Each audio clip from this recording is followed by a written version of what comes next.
Então vamos abrir Gálatas capítulo 1, verso 6. E nós vamos estar tratando aqui sobre esse ponto de vista, né? Que já está o versículo que eu vou tratar, mas antes aqui é o mês da Reforma Protestante, entendendo a Reforma Protestante. É de se admirar que muitas vezes a gente vai perguntar para alguém, tem pessoas que nem sabem a história, nem sabem o que aconteceu, nem sabem o que se passou, né? Então nós vamos tratar sobre isso, dando continuidade. De manhã o pastor tratou sobre a forma, a deforma. Falou sobre a organização da igreja, como a igreja cresceu, como a igreja viveu para a glória do Senhor ali, em 300 anos, servindo ao Senhor com o seu sangue, para a glória de Deus. Mas agora nós vamos tratar sobre um outro ponto, né? Que é este ponto, da deforma à reforma. E isso nós vamos tratar aqui. Gálatas 1, verso 6. Maravilha-me de que tão depressa passeis daquele que vos chamou a graça de Cristo para outro evangelho. Amém? Peço para que todos fechem os seus olhos e vamos orar.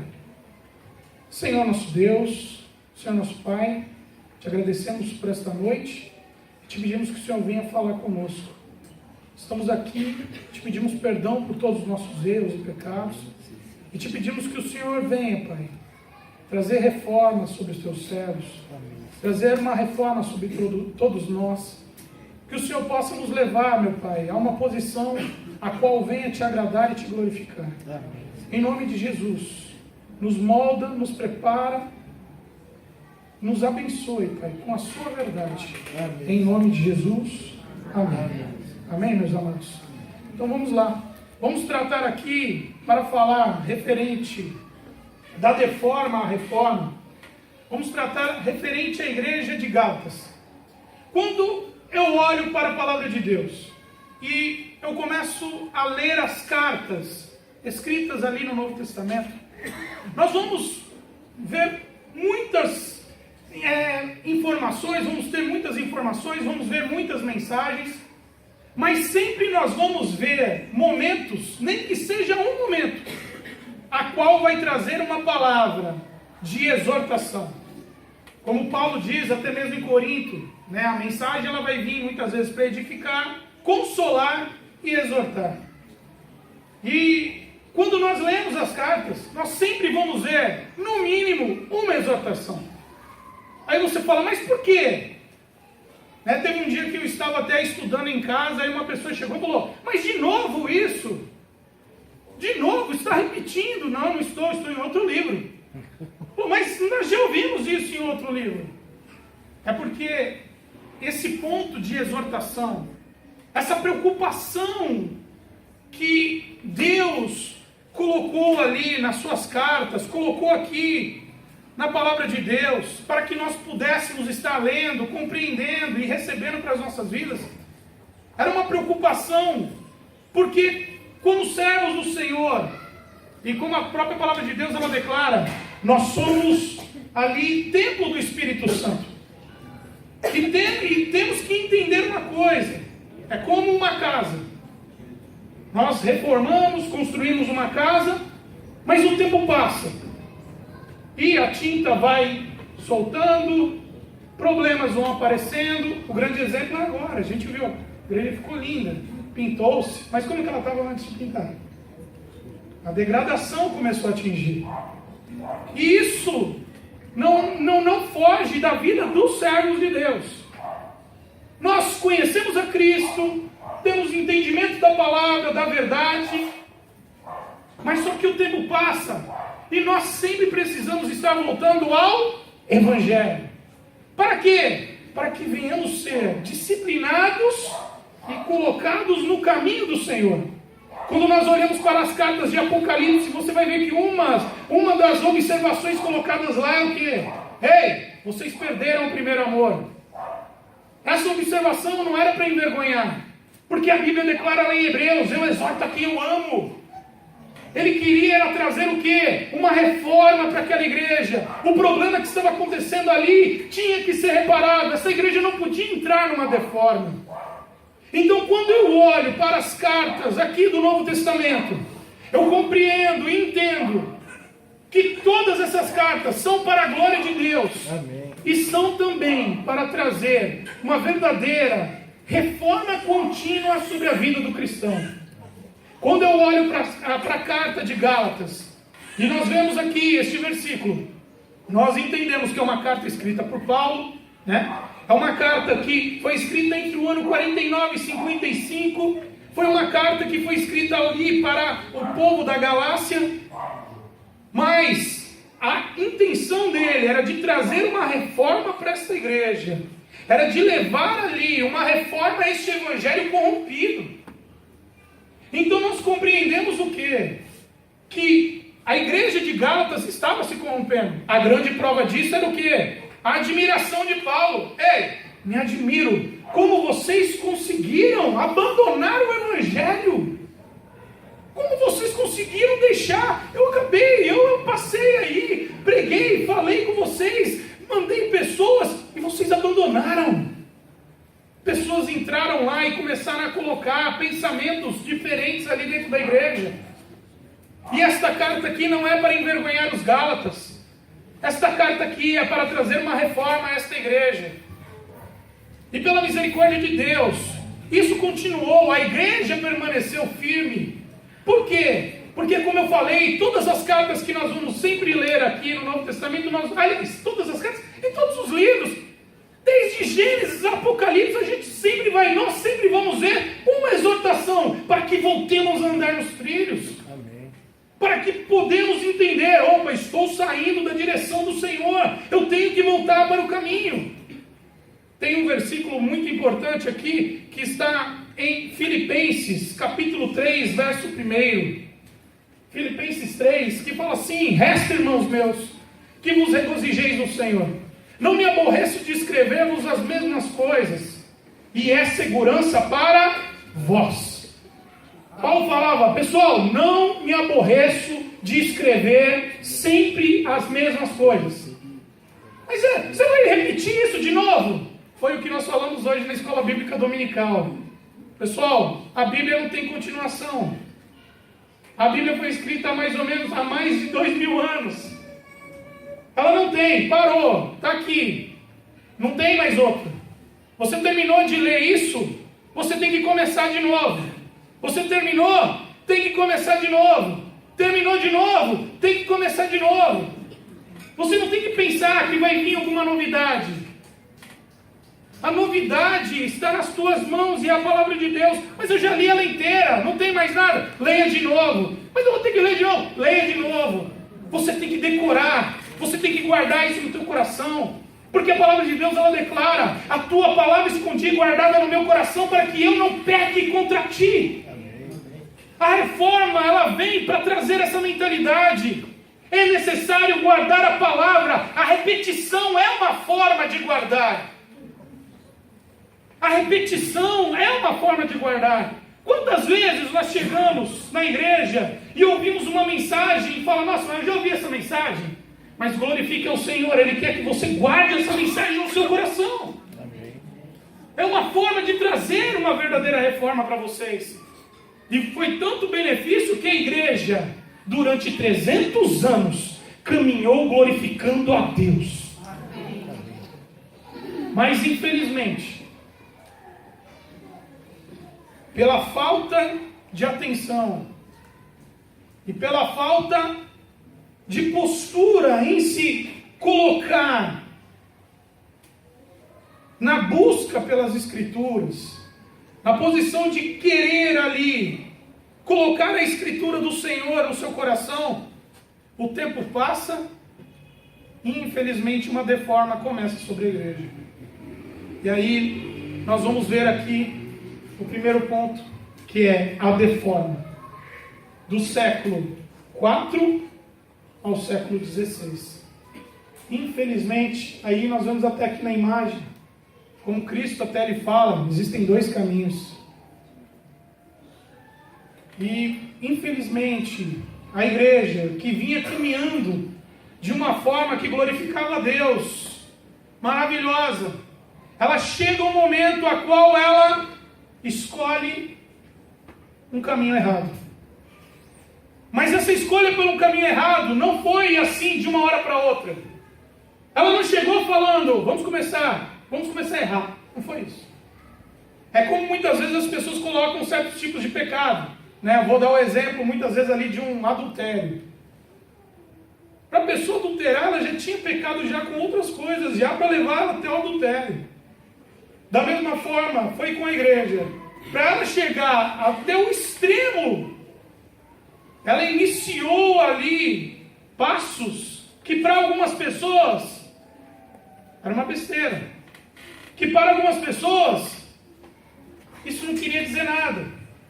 Então a partir de agora nós vamos começar a analisar alguns, porque eu não vou ter tempo suficiente, alguns tropeços que levaram a igreja a uma deforma. E a coisa mais impressionante é, a palavra de Deus ela diz lá em Mateus que nós somos a luz do mundo e somos o sal dessa terra.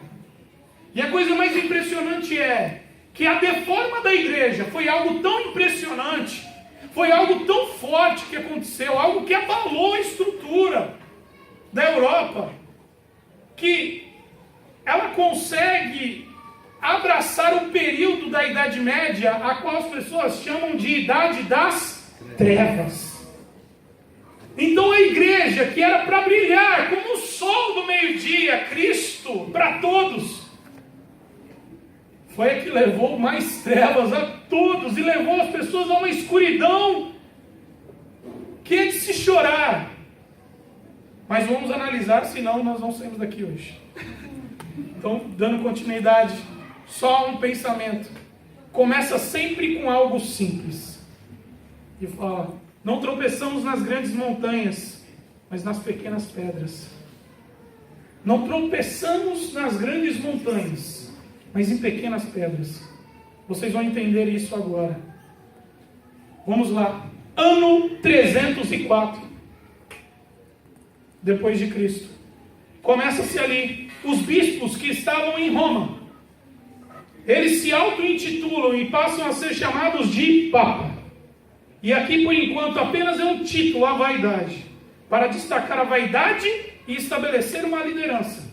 A princípio, ele não era um Papa infalível, um Papa que tem todo o poder na palavra, não.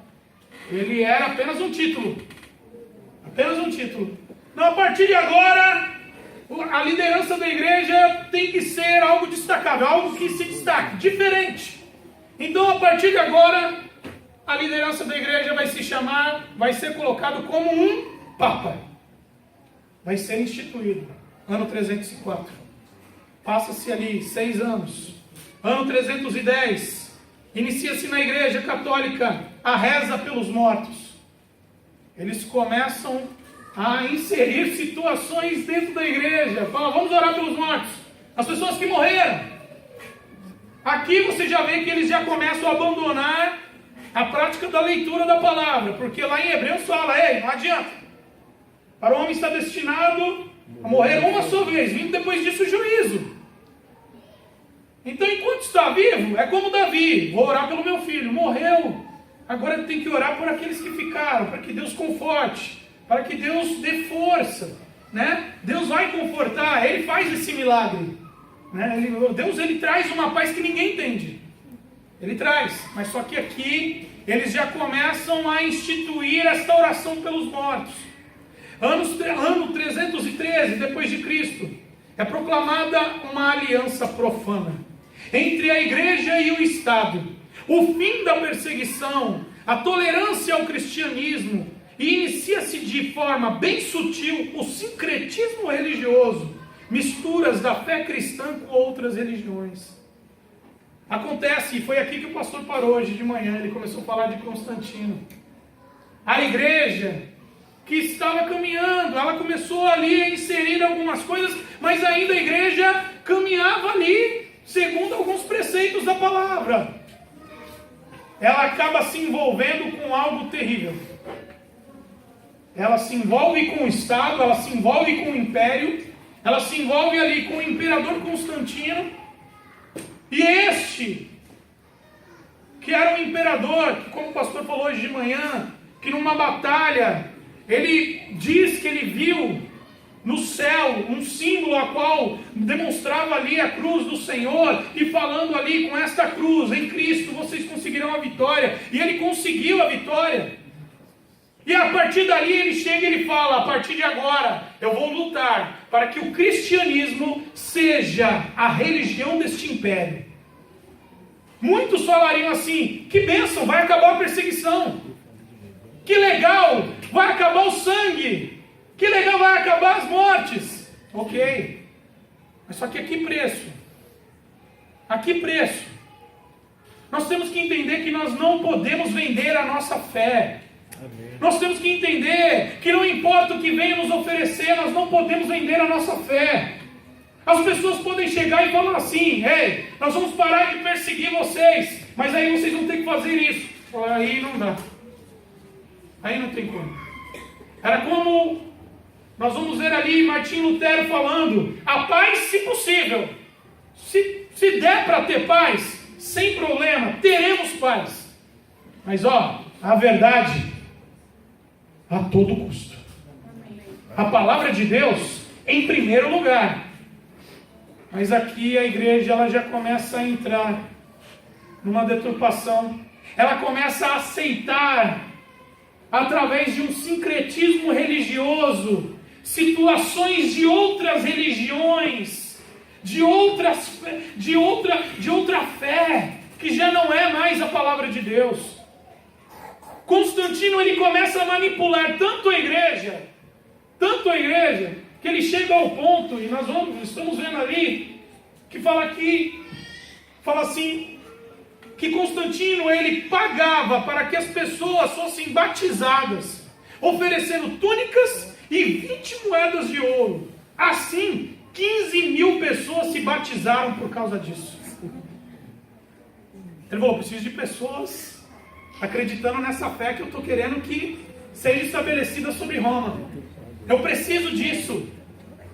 E você sabe o que eles fizeram? 15.000 pessoas. Alguns que não estão firmados na palavra, sabe o que vão falar?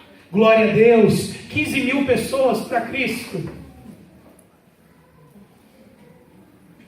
E falar: quem é Pedro? Pedro conseguiu 3.000.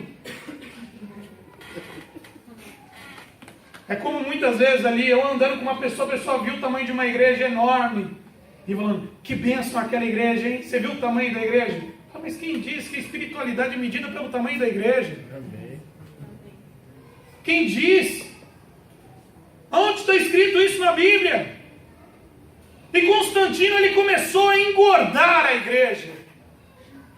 E colocou ali 15.000 pessoas batizadas.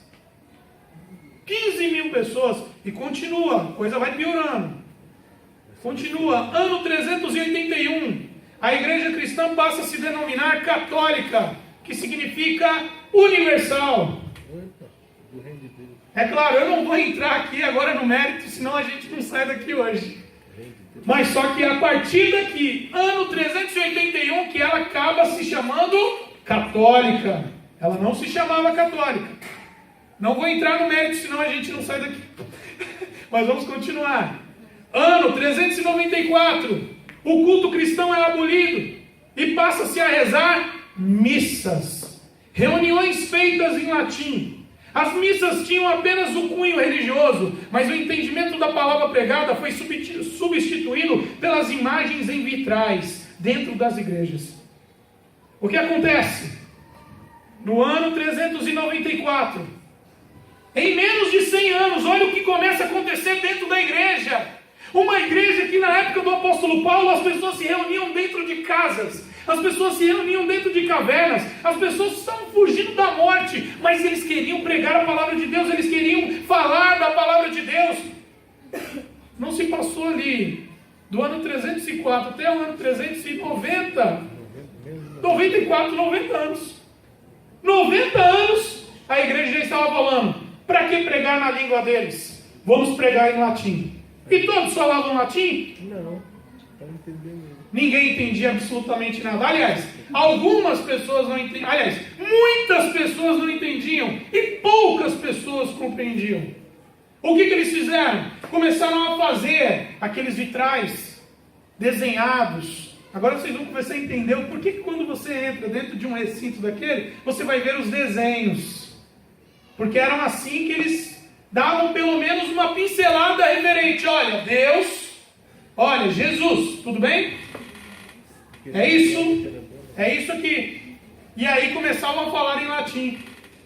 Pessoal, as pessoas já não compreendiam. E é uma coisa que eu quero que vocês entendam. A fé vem pelo ouvir. As pessoas estavam ouvindo? Não entenderam. As pessoas não entendiam mais nada. E a coisa que nós temos que entender é que até Paulo falou isso. Paulo falou assim: ei, se alguém for falar em outra língua, e essa outra língua não é essa língua que o pessoal fica falando, língua dos anjos, é outra língua de outra nacionalidade, ok? Que tem um intérprete. Se não tiver um intérprete, não fala, tudo bem? Senta lá. Quando a gente conseguir um tradutor, ou alguém que tenha o dom de interpretar o que você está falando, aí tudo bem. Por quê? Porque a palavra tinha que ser entendida. A palavra tem que ser entendida. Não adianta eu vir aqui e vocês não entenderem o que eu estou falando. Estamos aqui para aprender. Todos nós estamos aqui para aprender. E infelizmente isso começa a acontecer na igreja. Ano 394. Vamos lá. Ano 416. Começam a batizar as crianças recém-nascidas. Aqui eles começam a utilizar um plano. Eles falam: precisamos crescer mais. Precisamos fazer isso crescer. E como vamos fazer crescer? Já sei. Quando uma criança nascer, ela vai ser batizada. E quando ela for batizada, ela ficará para sempre na nossa religião. Foi assim que começou o batismo de criança. E aí continua. Vamos lá. Ano 431. Passam a cultuar Maria, a mãe de Jesus. As pessoas olham e falam: ok, estamos conseguindo. Está crescendo o número de pessoas, porque as crianças agora estão vindo, elas estão sendo ali moldadas desde o berço para ficarem conosco. Mas agora a gente precisa entender. Quando nós olhamos para dentro de uma igreja, e quando eu olho para dentro dessa igreja, o que mais eu vejo dentro de uma igreja? Mulheres. Então eu preciso cativar essas mulheres. Como que eu vou cativar essas mulheres? Qual é a pessoa? Uma mulher que teve uma importância fortíssima na Bíblia. Maria. Então vamos começar a cultuar Maria. Olha só, pessoal, o caminho que estava sendo tomado. E continua, vamos lá. Ano 503. Começam a divulgar a existência do purgatório. Sinceramente, pessoal, é algo que até a Igreja Católica hoje nem ela aceita mais isso. Ela chegou num ponto, a igreja chegou num ponto que eles criaram um outro setor entre o céu e o inferno. Olha, quem não andar conforme a gente quer, você não vai batizar teu filho? Olha, porque eu estou sentindo que ele vai para o purgatório. Não é céu, não é inferno, é o limbo, vai ficar no nada lá. Foi assim. Continuando. Até a Igreja Católica ela não aceita mais isso, tá? Só para vocês entenderem. Não sei a que cargas d'água eles quiseram inventar um negócio desse. Mas inventaram. Ano 787. Começam o culto às imagens. Eles falam: precisamos cativar. Prendemos as mulheres, prendemos as crianças, mas só que as pessoas querem ver. As pessoas precisam ver, as pessoas precisam tocar, elas precisam sentir, elas precisam falar: não, é isso aqui que eu estou servindo. Então o que eles fazem? Imagens. Construir imagens. Não tem problema, fala para eles que a gente não está adorando, a gente está só venerando. A nossa tristeza. Continua, agora a gente passa. Ano 830, a Igreja Católica passa a usar ramos e água benta. Guarda isso, pessoal. Eles começam, e eu quero que vocês reflitam comigo, que a gente vai chegar nesse ponto. Eles acabam tendo uma ideia, que para eles foi genial. Peraí, a gente conseguiu colocar eles olhando para algo, mas eu preciso colocar alguma coisa que eles venham olhar como algo diferencial. Que se eu der para eles, e eles levarem para casa, vai acontecer algo fantástico. Vai abençoar a casa deles. Ramos e água benta. Continua. Ano 869.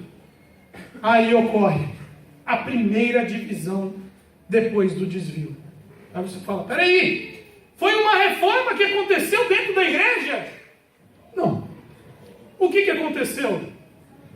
A coisa começou a crescer de tal maneira, a igreja começou a crescer de tal maneira, que a igreja ela estava dividida em uma parte em Roma e outra parte num setor a qual foi destacado como Constantinopla, como ali uma parte ali próxima à Turquia. O pessoal de Roma começou a economicamente crescer extraordinariamente. Enquanto a parte de Constantinopla, eles falaram, peraí, mas eles estão lá, está tudo lá, e a gente aqui não está vendo nada disso. Eles falam, peraí, mas só por causa disso ocorreu a divisão? Ok, não foi só por causa disso. Foi por isso, e foi também porque eles falaram, peraí, ok, a gente não concordou, porque eles estão recebendo todos os benefícios, a gente nenhum. Mas também a gente não concorda com esse negócio de imagem. Sabe o que o pessoal começou a fazer? Começou a quebrar todas as imagens que eles viam. A igreja é dividida e é ali que nasce uma igreja que existe até hoje, que é a igreja ortodoxa. Alguém aqui já ouviu falar da igreja ortodoxa? Até hoje essa igreja existe. A igreja ortodoxa. Ela arrebentou com várias imagens. Por quê? Elas falaram, não vamos aceitar imagens. Não vamos aceitar as imagens. E houve uma divisão, uma ruptura. E eles começaram a questionar também ali as atitudes do Papa. E ali começa uma divisão dentro da igreja, para você ver como aquilo começou a virar um caldeirão. E continua. Aqui, ano 933, instituíram a canonização dos santos. Vamos começar agora a dar valor àquelas pessoas que foram especiais no nosso meio. Eu quero perguntar, alguém aqui já ouviu falar de Santo Agostinho? Já? Se eu falar para vocês que Agostinho, ele teve seus pecados. Pessoal, só para vocês também entenderem uma outra coisa. Ensinar sobre reforma protestante não é glorificar nenhum homem da reforma protestante. Não é endeusar nenhum homem da reforma protestante. Todos, de Gênesis até hoje, de Martim Lutero até Calvino, até Spurgeon, todos pecaram e destituídos também estavam da glória de Deus. E pela misericórdia do Senhor, a graça de Deus os alcançou, ok? Amém. Ok? Então, não estou aqui para glorificar ninguém. Por que eu estou falando isso? Porque Agostinho, ele foi um homem de Deus. Ele cometeu seus erros? Cometeu. Mas Agostinho, ele tinha uma visão da palavra de Deus fenomenal. Ele entendia a soberania de Deus. E na época dele, tinha um outro homem chamado Pelágio, que ele entendia que a humanidade sabia o que fazia. E ficou ali uma briga entre Agostinho e Pelágio, na época que eles viviam. Infelizmente, a igreja acabou abraçando as ideias de Pelágio. E hoje essas ideias de bondade, de falar assim, mas a pessoa é boa, vai para o céu, né? Quem já ouviu isso já? Isso é uma ideia pelagiana, tá? É uma ideia pelagiana. Não, mas é a pessoa que faz. Agostinho era totalmente contrário. Ele falou, não, Deus é soberano e muitos são chamados, poucos escolhidos. Mas só que a igreja preferiu não abraçar as ideias de Agostinho, mas isso não o tirou de uma posição de respeito dentro da igreja. Tanto que ele foi canonizado. Ele é canonizado a um santo.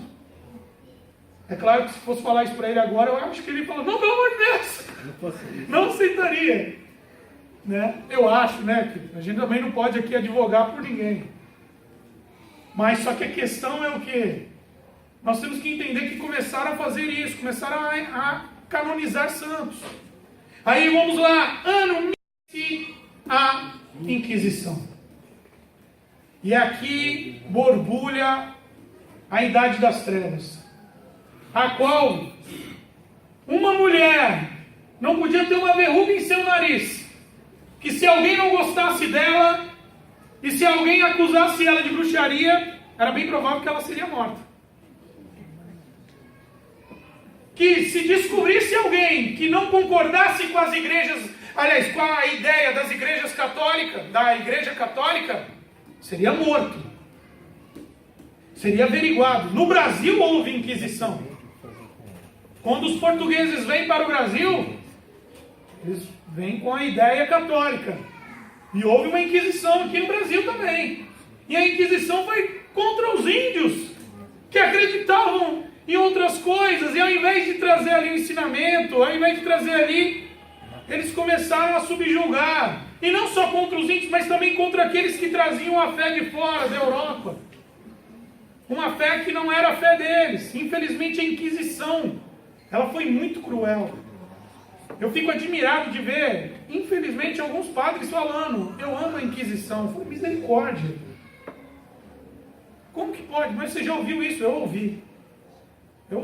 É algo terrível.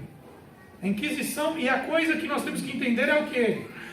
Por isso, quem veio de manhã, vai entender o que eu estou falando. O pastor falou que de manhã a igreja era perseguida. Aqui, a igreja passa a perseguir. Aqui, a igreja ela passa a perseguir. É claro, não que ela já não perseguia, mas aqui ela já passa a perseguir com uma empunhadura, com uma postura de ou você serve ou você morre. Desse jeito. De perseguida, ela passa a perseguidora. Continuando. Ano 1190. Instituiu-se a venda de indulgências. Ou seja, pagar pelo pecado. Venda da salvação. Aqui, nós vamos entender isso. Mas porque o que acontece? As pessoas entendiam o que era pregado? Não. Era pregado em latim. Naquela época, a parte de escolas, educação, era grande? Não. A maioria das pessoas eram analfabetas, não entendiam, não sabiam ler. E a dificuldade para se ter alguma escritura era bem difícil. A Igreja Católica também ela dificultou muito isso. É a partir do ano 1200, e nós vamos falar sobre isso, que ela coloca até uma lei. Ei, proibido fazer cópias e traduções da Bíblia. Porque ela não quer que as pessoas conheçam. Ela não quer isso. Ela não quer que as pessoas tenham esse entendimento. Então o que ela faz? Sem o entendimento da verdade, eu posso manipular. E como foi manipulado? Naquilo que a maioria das pessoas acabam colocando sobre a igreja hoje. Que é o quê? Eles vendiam o céu. As pessoas não tinham a Bíblia, então era fácil falar. Se você não fizer isso, se você não comprar isso, você vai para o inferno, hein? Você não vai ser perdoado. Tem pessoas ali que vendiam pregos, falando, isso aqui é o prego que crucificou a Cristo. Quem comprar vai ter perdão dos seus pecados. Teve pessoas falando assim, eu estou com um pedaço da madeira da cruz de Cristo. Quem quiser vai alcançar o perdão dos seus pecados. Falou ali que teve uma pessoa que foi fazer um levantamento dessas madeiras que foram vendidas, dava para construir um barco, um navio. A cruz de Cristo era desse tamanho. Era grande. A coisa ficou feia. Continuando, vamos lá. Eu não posso parar. Se eu parar, a gente... Ano 1200. Institui-se a hóstia. A hóstia passou a substituir a ceia. Hoje nós vamos ceiar. E nós vamos tratar aqui do corpo e do sangue. Não que isso seja o corpo e o sangue. É uma lembrança, uma representação. E ali eles falaram, não, vamos instituir a hóstia, eles não precisam participar do cálice, eles vão apenas participar aqui desta hóstia. E quando eles estiverem aqui, com essa hóstia vai ser aqui a representação deste momento na ceia. Peraí, você vai falar sobre a transubstanciação, calma que vai chegar lá, porque acontece. Aí vamos lá, continua. Ano 1215, decretaram a transubstanciação, que é o momento do qual, ou seja, a presença real de Cristo na Eucaristia, pela mudança na substância do pão e do vinho, na do corpo e sangue de Jesus. Sabe o que eles começaram a falar? Que este momento da ceia, realmente, ali era a carne e o sangue de Jesus. Eu estou comendo da carne, é a carne, isso é carne. E eles acabam fazendo isso referente ao momento solene da ceia. Ano 1215, Papa Inocêncio III emitiu uma lei ordenando a prisão de tradutores da Bíblia. Muitas outras leis referentes a esse assunto foram feitas até o século XIX. Porque se eu fosse numerar todas as leis que foram feitas para proibir a tradução da Bíblia, para prender quem divulgasse a Bíblia, a gente também não ia sair daqui hoje. Porque tiveram diversas leis. Eles queriam a proibição da palavra de Deus. Eles não queriam que as pessoas tivessem conhecimento da verdade. Olha o que a igreja que morreu, que sangrou, o seu sangue era a semente da igreja, por causa do abandono do Evangelho fez. Ela se desvia por abraçar a paz. Alcançamos o poder, alcançamos a paz. Mas a paz e o poder, sem a presença de Deus, sem a palavra de Deus, não adianta. Não adianta. Mas peraí, a gente tem que viver em paz com o mundo. Não, nós temos que agradar a Deus. A paz, se possível, mas a verdade a qualquer preço. É melhor uma dura verdade do que uma doce mentira. E aqui era o momento em que eles vendiam essa doce mentira, apenas para obter lucro, apenas para obter poder. Para vocês terem ideia, esta época a igreja dominava mais do que um rei. A coisa foi muito séria. E aqui continua, ano 1870, eu tive que pular para nós falarmos sobre isso. Porque não que o Papa não era visto já assim, mas precisava ser instituído. E foi. Ano 1870.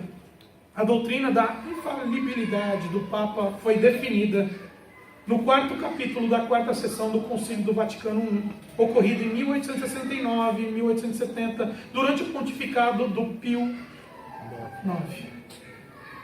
Aqui é o momento em que não é só de palavra, agora é no documento. A palavra do Papa é infalível. Não importa. O que ele falar é lei. Isso aqui é pão. Ele falou. Ele está falando. Eu vou ir contra o que ele está falando. Eu vou ir contra as palavras que ele está dizendo. Peraí, mas ele está indo contra não importa, é o Papa que falou, a palavra dele é lei, está escrito aqui. E eu fiz questão de pegar aqui até o artigo, a seção, para que vocês entendam, isso não é brincadeira. E nós temos que entender que a única coisa que é infalível é a palavra de Deus. Amém.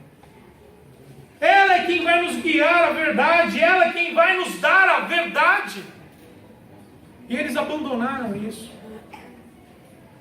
Mas, pela misericórdia de Deus, houve ali um período das trevas, que é este momento, mas depois começa a raiar o sol, amados. Pela misericórdia do Senhor. Amém.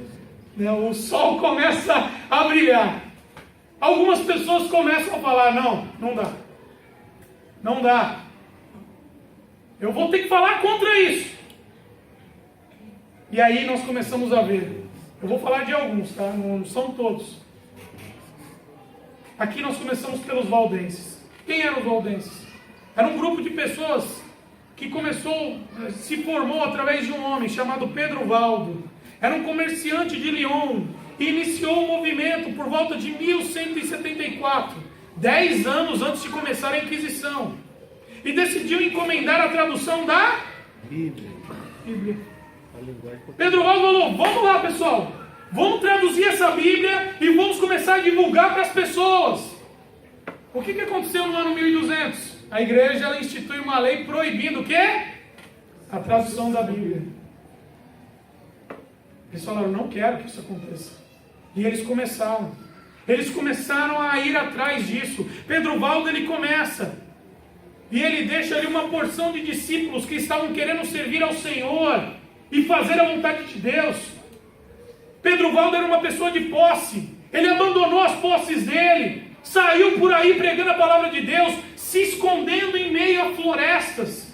Se vocês puderem, eu não vou poder falar sobre isso, mas se vocês puderem pesquisar sobre os valdenses, vai ser algo extraordinário. Até hoje existem as casas onde eles ficavam no meio da floresta. É algo incrível. E tinha uma mesa, agora eles colocavam a Bíblia ali e eles começavam a estudar a palavra de Deus, irmãos. A vontade deles, que eles tinham de querer aprender mais a palavra. E eles falaram: mas vão matar a gente. Falaram: não, vamos aprender. A história diz que eles entravam nas cavernas para se esconder. Os padres descobriam, tapavam as portas das cavernas e jogavam ali toras com fogo dentro de buracos para matar eles. E eles ficavam ali glorificando ao Senhor. Amém. Esses aqui são os valdenses. Calma que nem começou. Continuando, vamos lá. John Wycliffe. Nós vamos ver aqui, no século XIV, e ele é chamado aqui, é muito legal, que ele é chamado de Estrela da Manhã da Reforma. John Wycliffe, chamado Estrela da Manhã da Reforma, protestante. Professor da Universidade de Oxford, teólogo, reformador religioso inglês, considerado precursor da Reforma protestante que viria a acontecer. Trabalhou na primeira tradução da Bíblia para o idioma inglês, que ficou conhecida a Bíblia de Wycliffe. Ele falou: vamos, também se vocês puderem pesquisar sobre a vida dele, irmãos. Para vocês terem ideia, a Igreja Católica não deixou nem ele morrer em paz. Ele morreu, a Igreja Católica pegou o corpo dele, desenterrou e queimou. Busquem sobre a vida dele. Extraordinário homem de Deus. Não é à toa que chamam ele de Estrela da Manhã da Reforma. Infelizmente, a maioria das pessoas, quando falam de reforma, só falam de Lutero. Houve os pré-reformadores. Houve aqueles que começaram a preparar o terreno. Continuando. John Huss. John Huss, padre de 1401, tornou-se reitor da Faculdade de Filosofia. E no ano seguinte foi reitor da Universidade de Carlos. Em 1402 foi nomeado também pregador na igreja de Belém, em Praga, onde pregava na língua tcheca. John Hus iniciou um movimento religioso baseado nas ideias de John Wycliffe. Ele ouviu John Wycliffe, falou: não, vamos lá, as pessoas precisam conhecer a palavra de Deus, elas precisam servir ao Senhor da maneira correta. Luz para o meu caminho, lâmpada para os meus pés. Amém. As pessoas precisam ter esse entendimento. Pegaram John Hus, colocaram ele preso ali numa tora de madeira ali no meio de uma praça, começam a atear fogo, e ali, meus amados, ele faz uma declaração maravilhosa, que também está ali, que fala: vocês estão queimando um ganso, mas dentro de um século encontrar-se-ão com um cisne, e este cisne vocês não poderão queimar. E vocês vão saber quem é o cisne. E ali ele é queimado, irmãos, para a glória de Deus. Continuando, nós vamos ouvir ali sobre Jerônimo de Savonarola. Me enrolo todo na hora de falar o nome dele. Aqui ele também foi um padre dominiciano, pregador em Florença, renascentista. E ficou conhecido por suas profecias, pela destruição dos objetos de artes e artigos de origem secular, seus apelos de reforma da Igreja Católica. Ele foi um homem que também foi ali incisivo. Ele falava: pessoal, vamos deixar a idolatria, vamos nos voltar. Pode rodar aqui. A reforma do século XV. O que o John Huss falou? Daqui a 100 anos virá um cisne.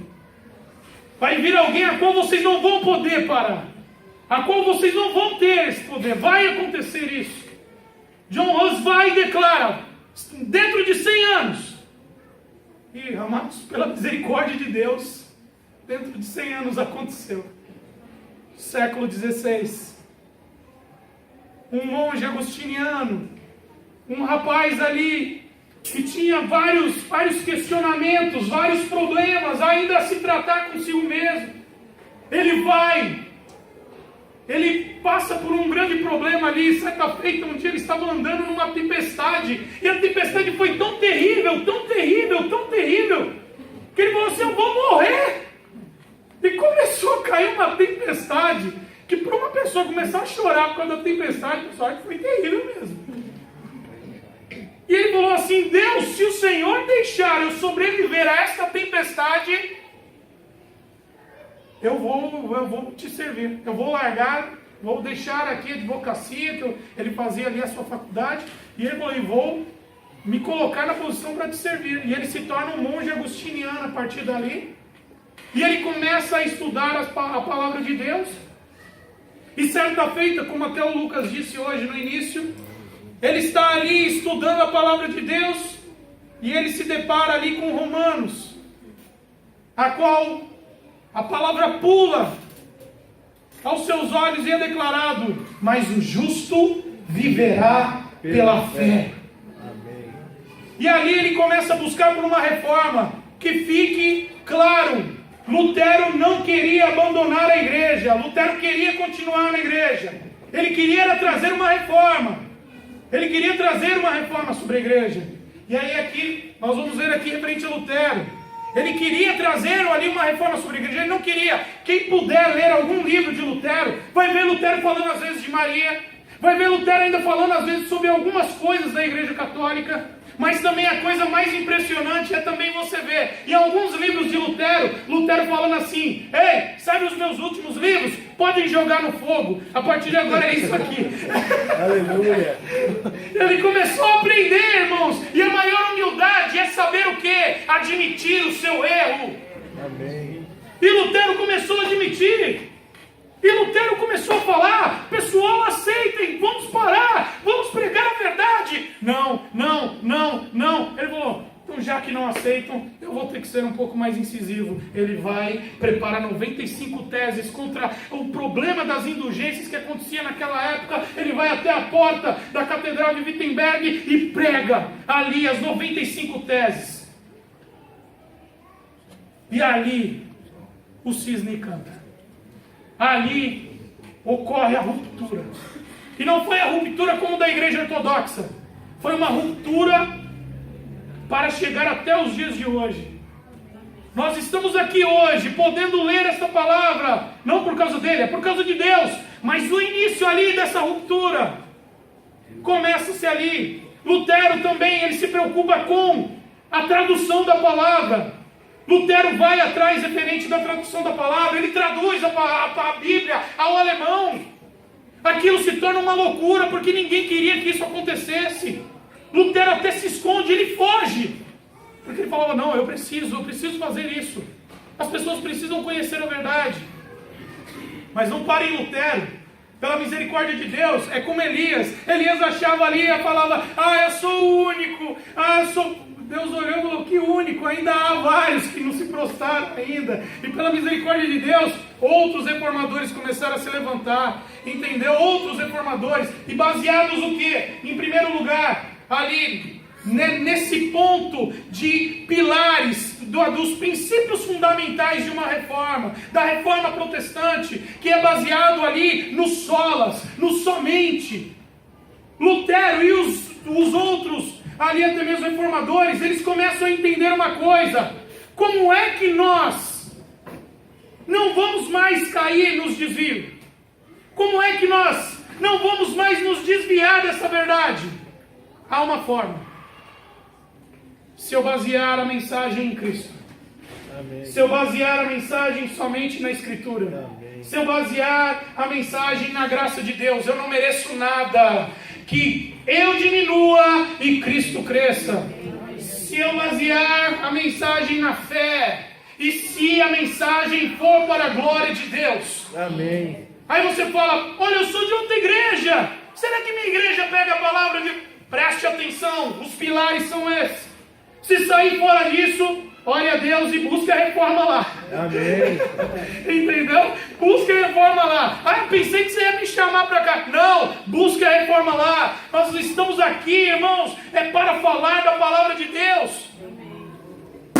E nós temos que entender os pilares, eles criaram esses pilares. E aí nós vamos falar agora desses reformadores. Aqui, é claro, eu não vou poder falar de todos, então nós vamos só pincelar. Tá? Que aqui vamos falar de Lutero, Calvino, Zwingli, aqui Lemos Simons. A reforma começa a se espalhar, pode passar. Mas só que a reforma, irmãos, ela começa a se espalhar, mas ela ainda não tinha como nós estamos falando, foi colocado os pilares, mas ainda muita coisa era feita fora ainda dos trechos, dos caminhos. Zwingli, que vai ser falado aqui, ele entendeu isso, ele falou, não, só Cristo, só a graça, só a glória, vamos lá, é assim. Mas chegou, pessoal, quando alguém não recebia a palavra, ele ia e falava, vamos matar. Falou, vamos matar. Peraí, você não quer ouvir a palavra de Deus? Por quê? Porque era algo que ficou meio cultural, a igreja católica meio que colocou isso. Peraí, não vai fazer, então mata. Não vai obedecer? Você está aqui para nos prejudicar. Ah, então vai morrer. Mas eu não vou falar sobre ele. Depois vocês vão ouvir sobre a história dele. É muito interessante. Só para vocês verem como não eram pessoas perfeitas. Foram pessoas que foram usadas por Deus. Mas só que houve um homem que sistematizou o pensamento reformado. E não tem como falar de reforma protestante sem falar de João Calvino. Ele foi o homem que sistematizou. Ele trouxe ali uma estrutura para falar, pessoal, calma. Não é assim. Aí você vai lá, isso é vento. Calma. Não, peraí, você está falando de várias coisas. Então, aqui tem várias histórias, infelizmente eu não vou poder falar de todas. Mas isso aqui é inegável. Tem pessoas que até não concordam com Calvino. O grande exemplo dele, Jacob dos Armínios. Muitos falam que ele não concordava, mas a história diz que ele fala, ei, os escritos de Calvino são muito bons. Baseava, não tem, dá o braço a torcer, pessoal. Se nós olharmos para os escritos de Calvino, Calvino pode ser considerado como um novo Paulo, que trouxe ali uma estrutura sistematizada para que as pessoas andassem conforme a palavra de Deus. Ok? Mas é o que nós temos que entender. Aí você fala, essas histórias de calvinista, só para vocês entenderem, nem Calvino queria que as pessoas fossem chamadas assim, ok? Por isso que até eu coloquei isso ali, tá? Nem Calvino, essa história aí são dos alunos de Calvino, tá? São dos alunos dele. Mas para nós continuarmos, não vamos parar em Calvino, mas eu tinha que falar, ele sistematizou, ele trouxe ali uma estrutura teológica para a igreja. E aí, vem... no século XVII, houve ali uma reunião, que é chamada Sínodo de Dort, a qual eles começam a discutir sobre assuntos teológicos. Um homem chamado Gisbertus Boetius, ele chega ali perante os seus irmãos, e ele se coloca numa posição para falar algo maravilhoso. Ele se coloca numa posição para falar que a igreja reformada está sempre se reformando, ou sendo reformada conforme a Palavra, graças a Deus. Boetius traz essa palavra. Boetius, ele também começa a entender que é necessário haver uma reforma contínua, senão haverá novos desvios. Se não ocorrerá novos desvios, a igreja não pode ficar pensando que, estou na igreja, está tudo bem. Não, não está tudo bem. Que você continue lendo, que você continue estudando, que você continue prestando atenção naquilo que o pastor prega, naquilo que todos pregam. Que isso? A Bíblia manda você julgar a pregação minha. A Bíblia manda você julgar a pregação do pastor Isaac. Você não tem que dizer amém para tudo que é dito em cima aqui do altar. Que isso? Por que você não tem que dizer amém? Porque você tem que estar preso à palavra de Deus. A palavra, ela vale mais do que tudo. Referente ao mensageiro, ou alguém que esteja aqui trazendo a mensagem. Mas ele fala tão bonito. E daí? Pedro era analfabeto e era servo de Deus e pregava a palavra como ninguém. Amém. E numa pregação pela misericórdia de Deus, não foi ele, 3.000 se converteram. O que importa é a postura referente à palavra. A reforma continuando, ela continuou, século ali, 18, vem Jonathan Edwards. Pessoal, estou resumindo, é claro, você vai estar olhando para mim e falando, não, tem também aquele outro. Tem, eu sei, mas não dá, senão a gente não sai daqui agora, o pastor já vai me bater. O que acontece? Jonathan Edwards vem aqui, século 18, e vem trazendo umas mensagens maravilhosas. Ele foi o autor de uma mensagem pregada ali no século 18, chamado ali, pecadores na mão de um Deus irado. Tem pessoas que não se lembram da pregação de domingo, e a pregação dele perdura do século 18 até hoje. Amém. Ele criou ali, aliás, ele começou a trazer ali também a posição de pensamento referente à santidade. Também ali no século XIX, vem Charles Haddon Spurgeon.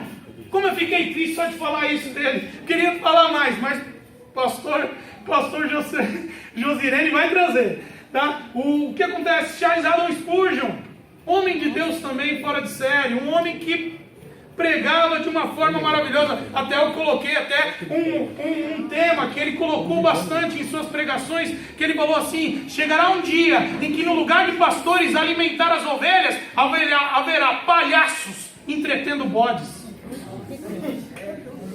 É para hoje essa pregação? Pessoal, peraí, foi hoje que ele falou isso? Quando que ele falou? Oh, meu Deus. Século XIX. Continuando. Agora eu venho com reflexões, já vou encerrar. Venho com algumas reflexões. A primeira é do filósofo alemão Hegel, que fala assim: o que a história ensina é que os governos e as pessoas nunca aprendem com a história. Ele tem razão. Algumas pessoas não aprendem. Mas essa verdade é absoluta? Não. Eu posso tomar essa verdade como absoluta para mim? Vocês podem tomar ela como absoluta para vocês? Não. Eu prefiro tomar o ponto da história e o ponto do passado como Heródoto toma. E ele fala como? Heródoto também, ele foi um geógrafo e um historiador grego. E ele disse: pensar o passado para compreender o presente e idealizar o futuro.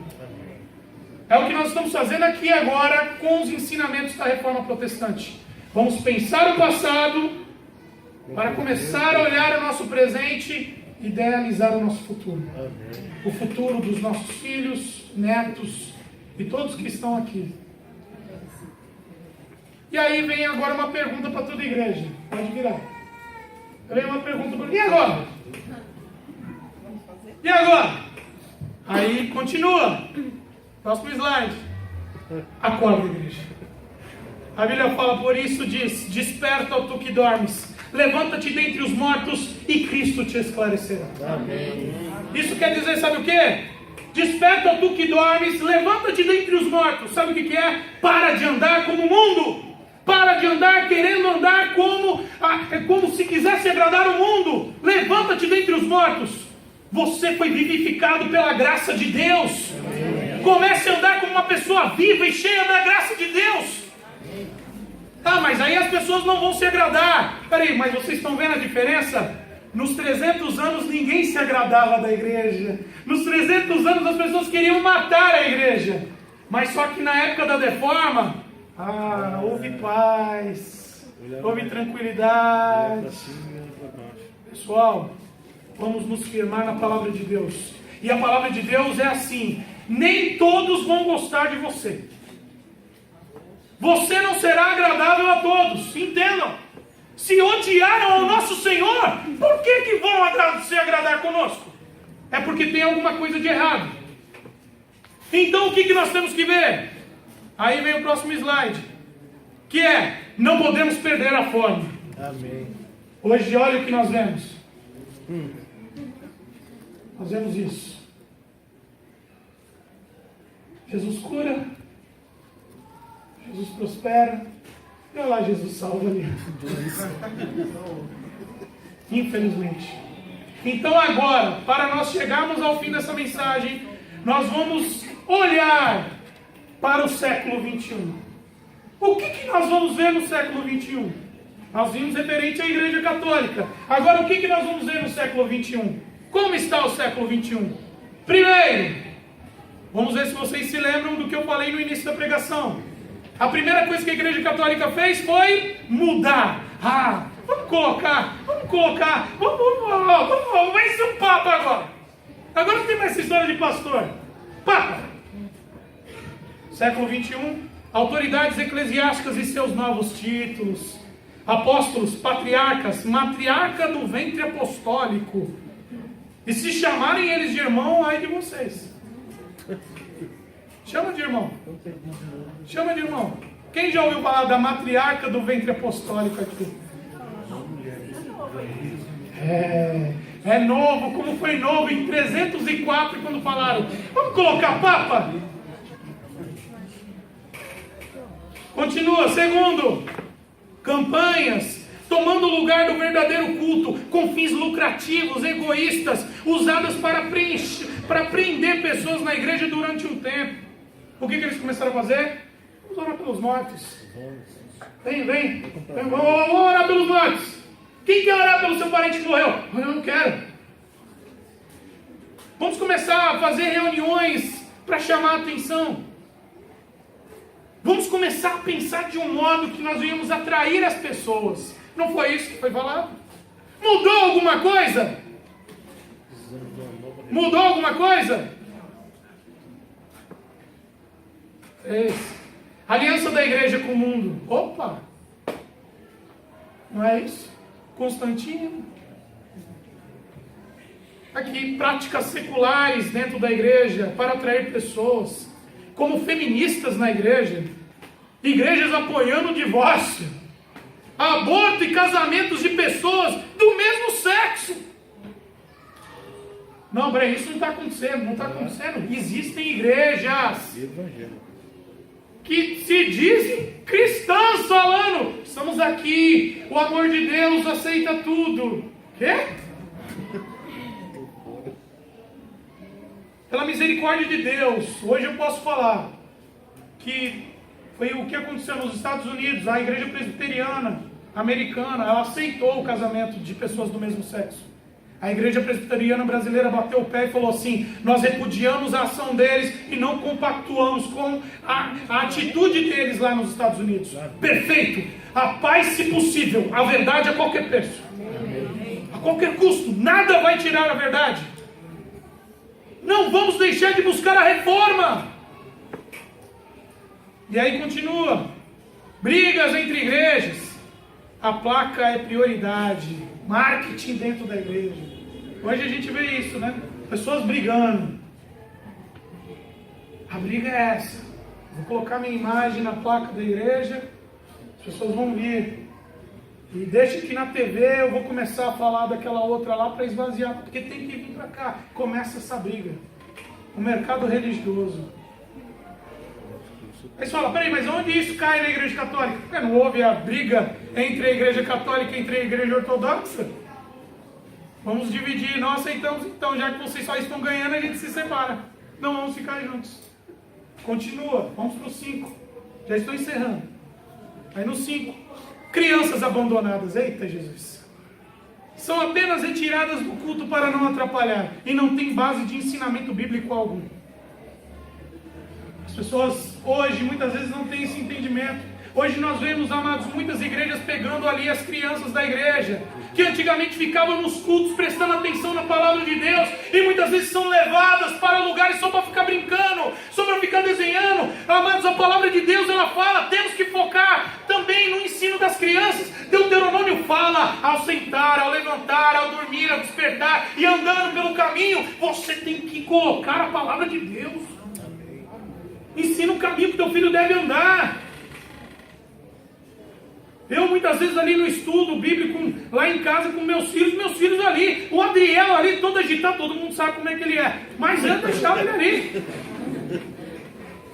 Eles falam, não, mas não é para ele, não importa, ele vai aprender. Muitas vezes ali eu falando com o Lucas ali, ele também falava, não, quando eu era criança eu tinha que ficar quieto lá, prestando atenção. Por quê? Porque, pessoal, a gente não pode perder essa essência. Porque se lembra, a igreja católica ela focou. Falei, vamos pegar as crianças, o que importa é só pegar elas pelo início. Hoje a gente tem feito o quê? Perdido as crianças pelo início. Não vamos perder foco, vamos nos reformar, vamos começar a olhar para nós, a rever os nossos conceitos. Continuando, sexto, culto a imagens. Que? Não, na igreja católica, na igreja evangélica nunca culto a imagens. Os líderes e cantores gospel são adorados. Aonde? A adoração. Pela misericórdia de Deus também eu posso glorificar ao nome do Senhor, pela atitude da igreja batista, de trazer ali uma proibição a pessoas, a chamar cantores aí, esses renomados aí que cobram muito, para vir cantar nas igrejas. Tá certo. Pessoal cobrando coisas terríveis. E muitas vezes chamam esses cantores, não só porque eles são, porque é espiritual, não é. É porque vai atrair pessoas. Pessoal, a gente não tem que se preocupar com isso. Um dia um pastor veio para mim e falou assim, mas não fala assim da campanha, porque é importante. Quando traz alguém, traz pessoas, lota a igreja. Eu falei assim, você está errado. Porque a motivação de uma pessoa para vir à igreja não é cantor, não é pastor. A motivação é aquela que Pedro falou. Jesus olhou e falou, vocês querem ir embora? Vão. Pedro olhou e falou, eu? Para onde iremos nós? Se só o Senhor tem palavras de vida eterna. Amém. Essa é a tua motivação de vir para a igreja. A tua motivação é essa. Não é ganhar alguma coisa, não é ver alguém. Não é ver um cantor, não é ver um pastor. Você liga a rádio e está lá falando o maior evangelista do Brasil. Eu falei, mas que é isso?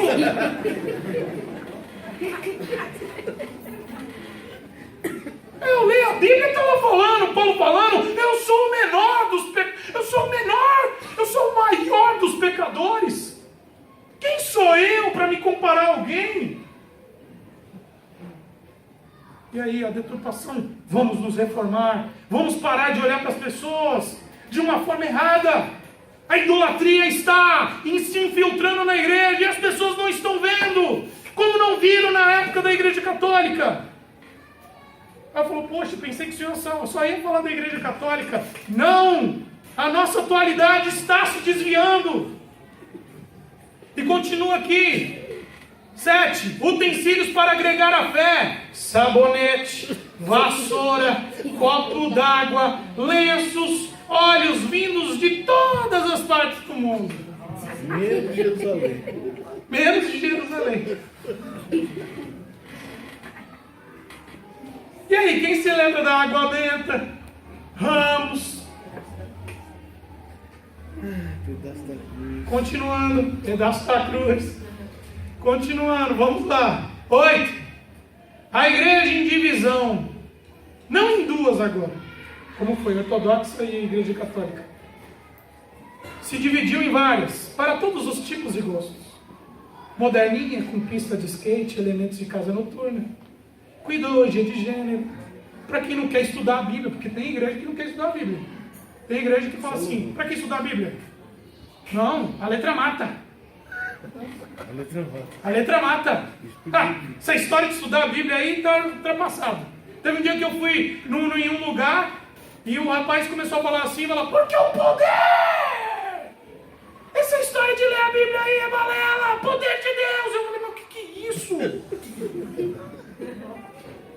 E a igreja lá levantando a mão. Vocês estão de brincadeira comigo.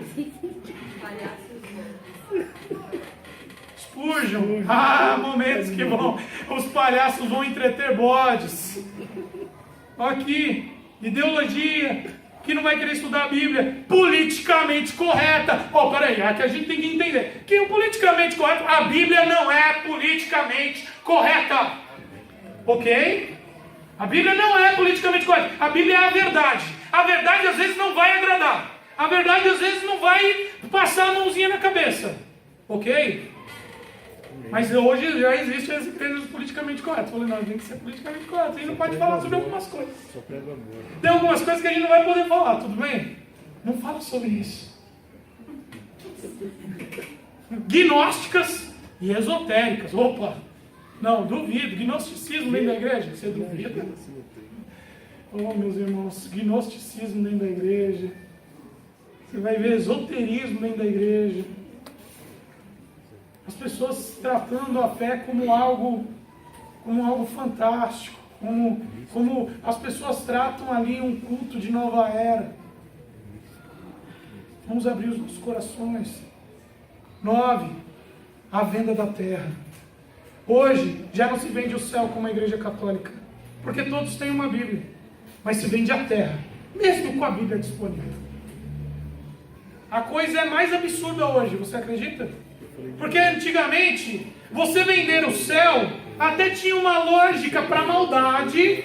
Tinha uma lógica, porque as pessoas não iam compreender mesmo, então iam comprar o céu.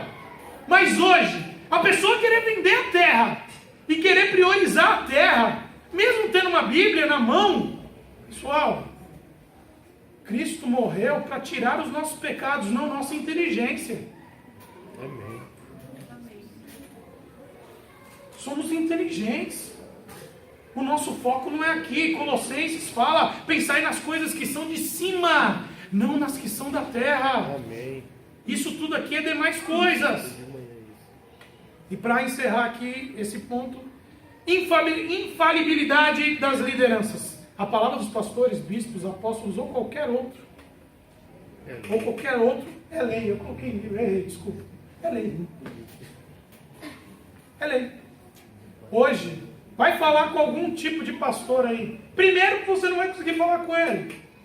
Porque para chegar nele, é difícil. Tem segurança, tem secretária, tem... Depois de um ano, sim, você consegue pelo menos falar com a secretária. Outra, se você for falar com alguém, ele vai olhar para você, e eu digo isso porque eu estava lá. Estava o papel assim, na igreja, escrito assim: falar contra o homem de Deus provoca lepra e outros males. Nossa. Fala, não, duvido, eu estou falando. Eu vi. Vai querer conversar? Ele já vai chegar e te colocar, vai pro banco! A minha palavra é lei! Olha, infalibilidade. Você vê que as coisas não mudaram. Só mudou o lugar só. Mas continuam os mesmos pensamentos. E a conclusão vem aqui. Tá? Só para trazer a conclusão, eu trago uma palavra aqui de Martinho Lutero que fala assim: qualquer ensinamento que não se enquadre nas Escrituras deve ser rejeitado, mesmo que faça chover milagres todos os dias. Amém. Vai chover milagres todos os dias? Mas está baseado na Bíblia? Não recebo isso. Não aceito. Então, para encerrar, 3 pontos. Vamos ser diferentes da igreja dos Gálatas e das demais que se desviaram. Paulo, ele inicia, como eu iniciei aqui, ele falando: maravilham-me, estou maravilhado de ver vocês, como vocês passaram tão depressa pela verdade de Cristo, da graça de Cristo, do Evangelho, para outro Evangelho. Estou maravilhado. Pessoal, vamos focar em Deus. Vamos ser diferentes. Segundo, leia e releia a palavra para sua própria segurança. Filipenses, eu não me canso de escrever. Pessoal, o pastor não vai cansar de pregar. Aliás, o pastor só tem isso aqui para pregar até o final da vida dele. Vai ter uma hora que vai acabar e ele vai ter que começar de novo. Ah, mas eu quero novidade!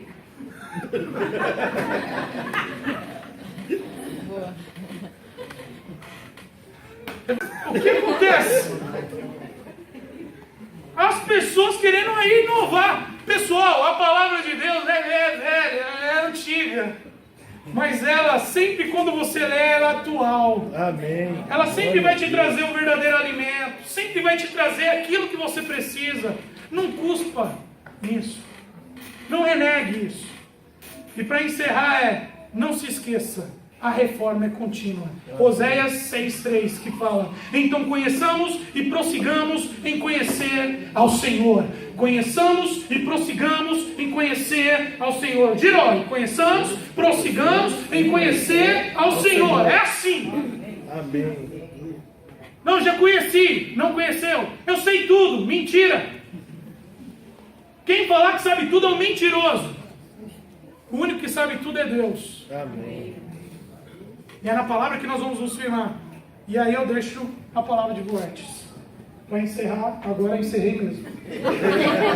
A igreja reformada está sempre se reformando.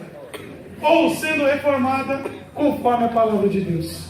Que nós guardemos essa palavra. Peço perdão pelo horário, mas sinceramente eu fiz o maior resumo que eu podia ter feito na minha vida. Mas é isso.